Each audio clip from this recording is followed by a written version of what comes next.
Is that it at Manchester United for Jadon Sancho then? It's a good question, actually, because you could phrase that question, is that the end of Jadon Sancho under Erik ten Hag?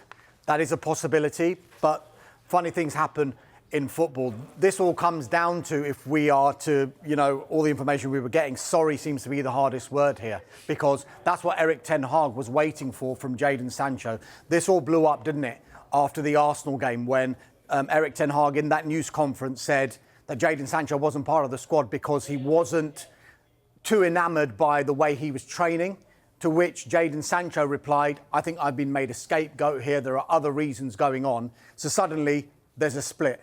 And from then on, there didn't seem to be any sign of a reconciliation between Erik ten Hag and Jadon Sancho. Now, if you listen to what he said there, he's very curt in his responses, but he did say we wish him well and we hope he's a success. Now, those two things are actually true as far as Manchester United are concerned, because it would be good for all parties if Jadon Sancho does do well at Borussia Dortmund in these 6 months, because it would mean that Manchester United would then get a player back with 2 years left on his contract, potentially with a higher market value than he has now, because he hasn't played for over 4 months. And also Jadon Sancho, for his own footballing career, he'll be playing regular first-team football. And then United will be in a position where, well, hold on, is there any sign of reconciliation, be it under Erik ten Hag, or is there going to be a different manager who will then say to Jadon Sancho, no, come back, pre-season training, let's see what you've got, let's see if you've still got a future at this club. For all parties, though, Dharmesh, because not for ten Hag, surely, if he plays well at Dortmund, because it says he can't manage him, but someone else can. No, but I've said that this is not to do with Jadon Sancho's ability. I don't think people will ask, oh, can Jadon Sancho show Erik ten Hag this is what he's made of and this is what he can do? Erik ten Hag knows Jadon Sancho is a very good player. He's picked Jadon Sancho on numerous occasions since he became manager at Manchester United Football Club. That has not been the issue. The issue has been this falling out over what was said in that news conference and the response that Jadon Sancho publicly made as well. Now, some people would say they've both handled it in the wrong way. Erik ten Hag will argue, well, I've tried other methods to try and get the best out of him and it didn't work, so this maybe was my last resort. And that obviously hadn't gone down well with Jadon Sancho. But against the backdrop of all of this, you've got that situation whereby the football operations are being overseen now, once this 25% minority stakes get properly ratified by Ineos.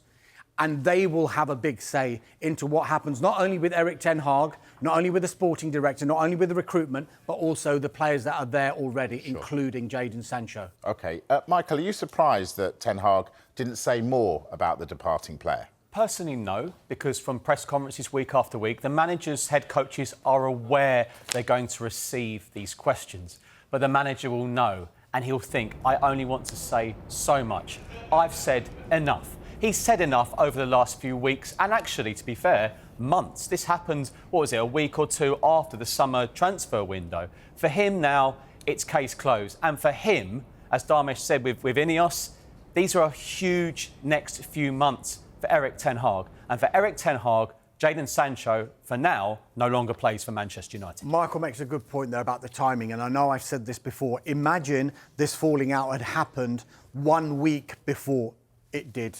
We would have still been in a transfer window. But because it happened 2 days after the window closed, you've then had 4 months before anything can happen with Jadon Sancho if he was going to leave. Because there was no sign that these two were going to make up and say, let's just forget this, let's move on.